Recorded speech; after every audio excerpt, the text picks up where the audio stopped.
जय जिनेन्द्र नमः श्रीवर्धमानाय निर्धूतकलिलात्मने सालोकानां त्रिलोकानां यद्विद्यादर्पणायते। पंच परमेष्ठी भगवान की जय। पहली बार ये बताया था कि दिग्व्रत में जो मर्यादा ली जाती है उसके बाहर मतलब जहाँ मर्यादा अंदर रख ली, अब उसके बाहर में अणुव्रत महाव्रत जैसे हो जाते हैं, क्योंकि वहाँ कषाय की अति मंदता पाई जाती है।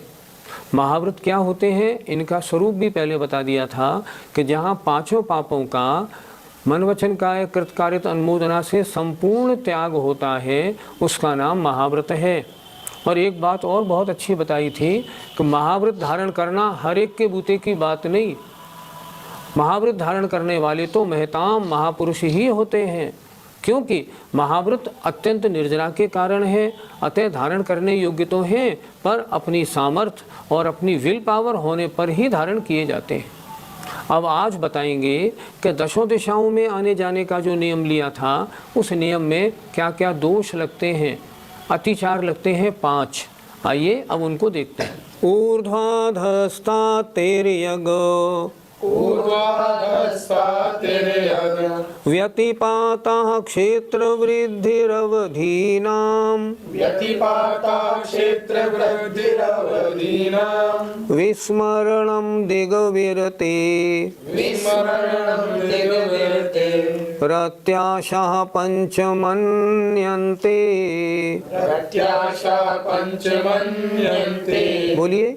ऊर्ध्वाधस्ता तिर्यग् व्यतिपाता क्षेत्र वृद्धिरवधीनां विस्मरणं दिग्विरते प्रत्याशाः पंचमन्यन्ते। दिग्व्रत की मर्यादा दसों दिशाओं में ली जाती है, ऊपर और नीचे और तिरछे में 4 दिशा और 4 विदिशा, 10 दिशाओं में। अब इसमें दोष कब लगेगा, जब ऊर्ध्व ऊपर की मर्यादा में दोष लगे, अर्थात ऊपर की मर्यादा क्रॉस हो जाए। दूसरा अधो नीचे की मर्यादा से ज़्यादा जाए तब। और तिर्यक माने तिरछा, तिरछा माने भूमि पर, अर्थात ऊपर नीचे, और तिर्यक माने तिरछे माने भूमि पर ली हुई मर्यादा का व्यतिपातः उल्लंघन हो जाना, ली थी मर्यादा कुछ, उसको क्रॉस कर जाना। 3 अतिचार हो गए, ऊपर की मर्यादा का उल्लंघन, नीचे की मर्यादा का उल्लंघन और समतल तिर्यक मर्यादा का उल्लंघन। और क्षेत्र वृद्धि, जो मर्यादा ली थी ना उसको बढ़ा लेना, इसका नाम क्षेत्र वृद्धि है। और अवधि नाम माने मर्यादाओं का विस्मरणम भूल जाना, मालूम नहीं मैंने क्या नियम लिया था, शायद 200 किलोमीटर का था या 100 का था, मालूम नहीं, ऐसा भूल जाना, ये भी अतिचार है। अवधि नाम मर्यादाओं का भूल जाना। दिग्विरते है, दिग्व्रत के पंच माने 5, अत्याशाह माने अतिचार माने जाते हैं। लिए हुए दिग्व्रत में आपने दशों दिशाओं में आने जाने की मर्यादा का नियम लिया था। अब उसमें दोष कब लगेगा, जब ऊपर की मर्यादा का उल्लंघन होगा, अधो नीचे की मर्यादा का उल्लंघन होगा, या तिर्यक तिरछी जो मर्यादा ली थी समतल भूमि पे आने जाने की, इसका उल्लंघन कोई करेगा तो अतिचार लगेगा। अगर अपना क्षेत्र बढ़ाएंगे तो अतिचार होगा, और मर्यादाओं को भूल जाएंगे तब तो अतिचार लगेगा ही लगेगा। इस प्रकार दिग्व्रत के क्या लिखा, दिग्व्रते है, दिग्व्रत के 5 अत्याशा माने अतिचार मन्यन्ते माने जाते हैं। वृत्तियों को चाहिए कि जो मर्यादा लें वो याद रखें और उन मर्यादाओं का उल्लंघन ना है, तब तो व्रत का पालन है, अन्यथा सदोष है। पंडित जी, अतिचार और अनाचार में क्या अंतर है? कभी भूल चूक से अगर मर्यादा का उल्लंघन हो जाए तो अतिचार है, और मर्यादा की परवाह नहीं रखना और उसको तोड़ देना, इसका नाम अनाचार है।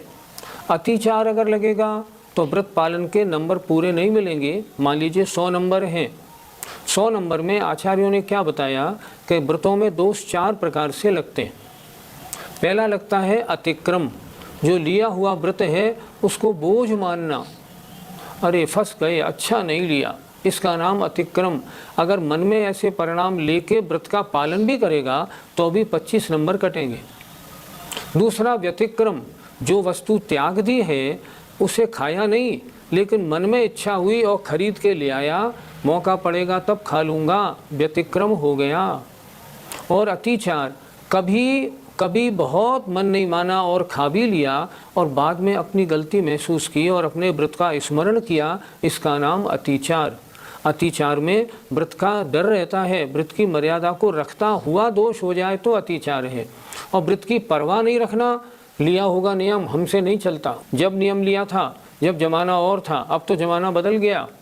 जैसे किसी ने 5 लाख रुपए की मर्यादा ले ली, अब 5 लाख की मर्यादा में अब तो रुपए की वैल्यू नहीं रही, अब 5 लाख में क्या होगा, अब तो हम बढ़ा के 50 लाख कर लेते हैं, नहीं चलेगा। उसी तरह पहले की बात अलग थी, ये पहले के नियम थे, अब नहीं। अगर मर्यादा को पूरा छोड़ दे तो अनाचार का दोष लगता है। इस तरह अतिचार उसमें व्रत का आंशिक भंग है और अनाचार में व्रत का संपूर्णतया भंग होता है। पंडित जी, अभी आपने एक अतिचार बताया, क्षेत्र वृद्धि।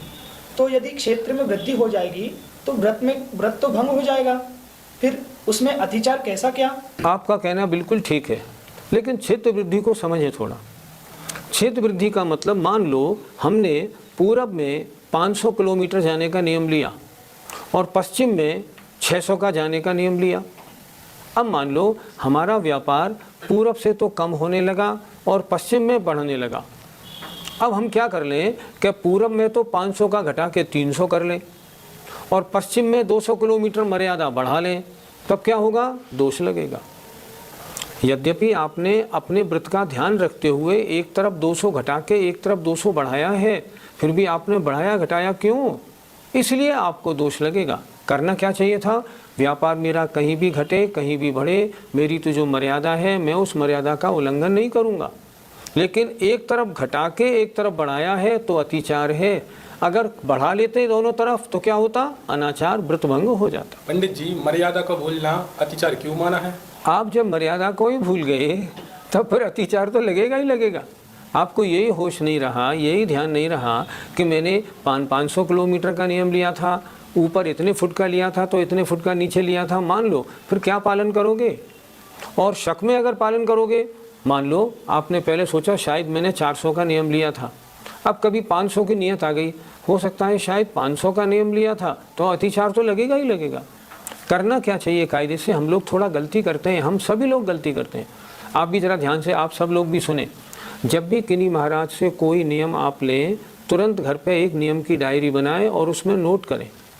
मान लो किन्हीं मुनि महाराज को आप आहार देने लगे, उन्होंने पूछा पूजा करते हो कि नहीं, महाराज नहीं करता, पूजा करने का नियम लो तब आहार लूँगा। आपने कहा ठीक है महाराज, मैं 1 महीने में 4 दिन पूजा ज़रूर करूँगा।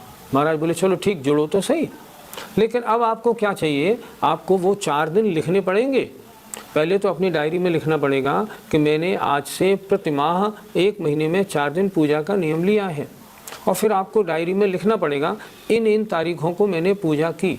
अन्यथा मालूम नहीं कितने दिन हो गए, 2 हुए कि 3 हुए कि 4 हुए, व्रतों का पालन नहीं हो पाएगा। इसलिए जब भी किसी के द्वारा भी नियम लें, कोई विधान हुआ, विधानकर्ता प्रतिष्ठाचार्य ने नियम दिलाया, घर आए फ़ौरन डायरी में नोट किया, आज दिनांक इतने इतने को इस अवसर पर मैंने ये नियम इतने दिन के लिए लिया है, तब उस व्रत का पालन हो पाएगा। इसलिए मर्यादा का भूल जाना ये तो महान अतिचार हो गया, फिर पालन किसका करोगे। गुण व्रत के 3 भेद बताए थे, दिग्व्रत, अनर्थ दंड व्रत और भोगो भोग परिमाण व्रत। अभी तक हमने दिग्व्रत की पूरी चर्चा सुन ली, ये भी सुन लिया कि मर्यादा के बाहर दिग्व्रत महाव्रत जैसे हो जाते हैं। अब दूसरा गुणव्रत आया, अनर्थ दंड व्रत। अब उसकी परिभाषा आचार्य अगले श्लोक में बोलते हैं, आइए देखते हैं। अभ्यंतरम दिग्वधे रपार्थिकेभ्यः सपापयोगेभ्यः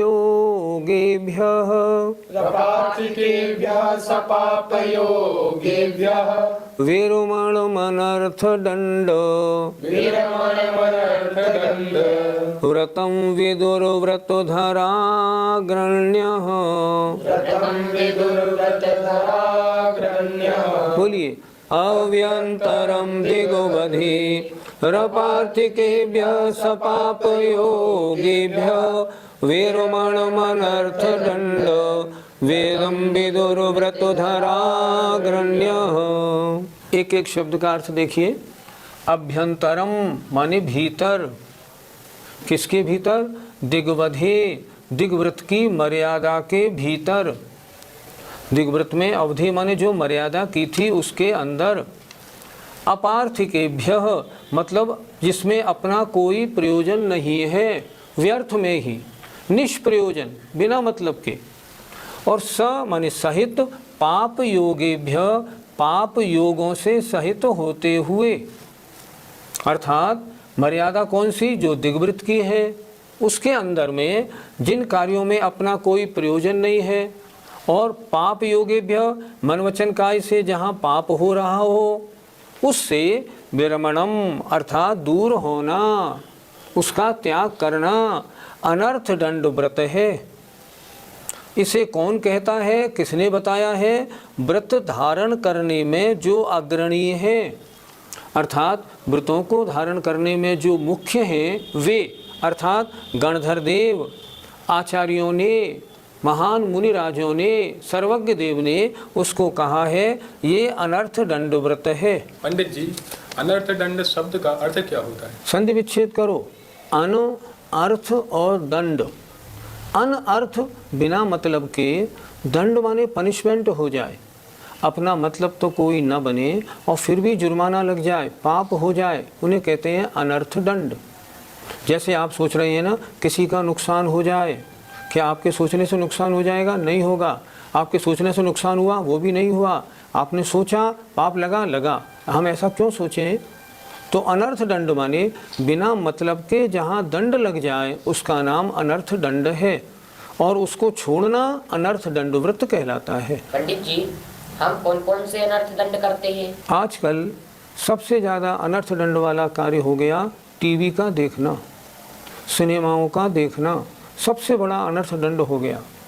हम तो देखते हैं जिनकी दृष्टि में धर्म नहीं है वो निरंतर सीरियल, समाचार वगैरह देखते रहते हैं, और उनको देखते समय अपना मन उनमें उलझा रहता है, इसका बुरा हो जाए। मान लो चुनाव चल रहे हैं, चुनाव में सामने चुनाव का रिजल्ट आ रहा है, इसकी सीटें घट रही हैं, इसकी सीटें बढ़ रही हैं। आप सोचते हैं इसकी बढ़ जाए तो बड़ा अच्छा हो, अरे ये कैसे जीत गया, ये हार जाए तो अच्छा है। अनर्थ दंड तो हुआ। आपके सोचने से कुछ नहीं हो रहा, फिर भी आप सोच रहे हैं तो पाप बंद हो रहा है। हम बहुत से ऐसे काम करते हैं जो व्यर्थ के कार्य हैं, वे अनर्थ दंड कहलाते हैं। मंदिर में गए, मंदिर में जाके घर गृहस्थी की चर्चा करने लगे, किसी के पास गए, क्यों भैया तुम्हारा बेटा अब तबीयत तो ठीक है, ये काम मंदिर का नहीं, ये मंदिर के बाहर का है, मंदिर में आपने क्यों किया? ये अनर्थ दंड कहलाते हैं। और ऐसे हम लोग दिन भर करते रहते हैं। हम देखते हैं हमारे घर में, हमारे परिवारों में, सब जगह बहुत से लोग तो ऐसे हैं जो अखबारों में घंटों घंटों लगाते हैं। अखबारों में घंटे घंटे क्यों लगाने? और उनसे अगर बात करो, भैया स्वाध्याय क्यों नहीं करते हो? साहब मेरे पास समय नहीं है। अच्छा, अखबार तो 4-4 मंगाते हो, 4-4 अखबारों को घोंटते हो, उनके लिए तो समय है। और स्वाध्याय की बात करें, शास्त्र पढ़ने की बात करें तो समय नहीं। ये अनर्थ दंड हैं, बिना मतलब के इनमें हमारे पाप का बंध होता है। पंडित जी, दिग्व्रत की मर्यादा में ही अनर्थ दंड क्यों माना? दिग्व्रत की मर्यादा के बाहर तो मन वचन काय कृतकार्य अनुमोदना से कुछ भी करना ही नहीं है, इसलिए वहाँ तो अनर्थ दंड होने का सवाल ही नहीं उठता। मर्यादा आपने ले ली, इस मर्यादा के बाहर आपकी पूरी कार्यवाही शून्य हो गई। जब कार्यवाही आपकी शून्य है तब अनर्थ दंड क्यों कहलाएगा? तो अनर्थ दंड होगा क्या? मर्यादाओं के अंदर ही अंदर होगा। इसलिए आचार्य ने लिखा अभ्यंतरम दिग्वधे, दिग्व्रत में ली हुई सीमा के अंदर, क्योंकि बाहर तो कुछ भी अनर्थ दंड होने का प्रश्न ही नहीं उठता, इसलिए लिखा गया। पंडित जी, जैसे अपन छोटी छोटी क्रियाएं करते हैं, लाइट चालू है, पंखा चल रहा है और घास पे चलते हैं, पानी फैलाते हैं, तो क्या ये भी अनर्थ दंड है? खुद निर्णय करो, इन क्रियाओं के करने से क्या तुम्हारा कुछ मतलब बना? कुछ मतलब नहीं बना। आपने नल की टोंटी खुली छोड़ दी, अरे पानी बहने दो, हमें क्या लेना देना, जीव हिंसा हो रही है, आपको कुछ फ़ायदा हुआ? कुछ फ़ायदा नहीं। फिर कमरे से बाहर निकले, पंखा खुला छोड़ दिया, हमें क्या करना, छात्रावास का पंखा है, चल रहा है तो चलने दो, ठीक है माना, लेकिन आपका कुछ मतलब बना? नहीं बना। हिंसा हो रही है। तो ऐसे कार्यों को अगर किया जाए तो ये अनर्थ दंड है। जिन कार्यों के करने से अपना मतलब ना बने और फालतू पाप का बंद हो जाए। अब मान लो मॉर्निंग वॉक करनी है और आपने घास में मॉर्निंग वॉक की, कितने जीवों का विध्वंस किया, महान हिंसा बांधी, अनर्थ दंड है। ऐसा कार्य क्यों करना। कभी हम देखते हैं ना, जब टीवी पर लोग क्रिकेट का मैच देखते हैं, तब अपने देश की अगर टीम चौका मारती है ना, तब तो हम उछलते हैं, और सामने वाली टीम कोई सी भी हो, अगर वो चौका मार लेना तो हमारे चेहरा मुरझा जाता है। क्यों मुरझा जाता है भाई, खेल तो खेल है ना, लेकिन राग द्वेष पैदा होने में एक सेकंड नहीं लगता। देश हमारा है, हम लगाएं चौका, सामने वाले का ये तो पूरी टीम 0 पे आउट हो जाए तो अच्छा है, हम यही सोचते हैं। नहीं, ये सोचना मन संबंधी अनर्थ दंड है। और अपनी पार्टी के चौका लगाने पे आपने जो तालियां बजाई ना, ये काय संबंधी अनर्थ दंड है। शरीर की ये क्रिया जो हुई ना, ये व्यर्थ की क्रिया हुई, इससे अपना कोई फल तो निकला नहीं और पाप बंद हो गया। देखो पाप बंद कैसे होता है। मन में किसी भी बात को लेके अगर राग द्वेष की उत्पत्ति हो रही है तो पाप बंद का कारण है। हमारी जो भी ऐसी क्रिया हो जो राग द्वेष को तो उत्पन्न करा दे और जिससे हमारा मतलब नहीं सधे, समझो ये सब अनर्थ दंड है। करने योग्य है कभी नहीं, होता है दिन भर। सोचो आप सब, आप दर्शक लोग हो, आप भी सोचो, अपने मन में देखो, मन में कितने कितने विचार आते हैं, बहुत विचार आते हैं, किसी का अच्छा, किसी का बुरा, किसी का ये, किसी का वो। हम व्यापारी लोग क्या करते हैं, मान लो मेरी कपड़े की दुकान है और सामने कपड़े वाले की दुकान है, अगर उसकी दुकान में मान लो शॉर्ट सर्किट हो गया और 1500 रुपये का कपड़ा जल गया, तो क्या सोचेंगे, पूरी जल जाती ना तो मज़ा आ जाता। ओहो कितना पाप बंद है मन संबंधी। हम सब लोग मन वचन काय की व्यर्थ की क्रियाओं को दिन भर करते हैं। मन में दूषितपना बहुत रहता है, फालतू बहुत बोलते हैं, काय की क्रिया बहुत सी गलत सलत करते हैं। इसे हमें छोड़ना चाहिए। ये नहीं समझना ये तो आप वृत्तियों की चर्चा कर रहे हैं, वृत्तियों की चर्चा तो है ही, लेकिन वृत्तियों की चर्चा के अलावा हमारे और आपके अगर हम इन फालतू की क्रियाओं को छोड़ दें तो क्या पाप का आना नहीं रुकेगा? रुकेगा। तो क्यों ना छोड़ें। हम सबके पास समय है, हम धर्म ध्यान में स्वाध्याय में लगा सकें, लेकिन फालतू कामों से तो पहले छुट्टी मिले। फालतू के व्यर्थ के कामों में लगे रहते हैं और अच्छे कार्यों के लिए समय नहीं निकालते। जय जिनेंद्र।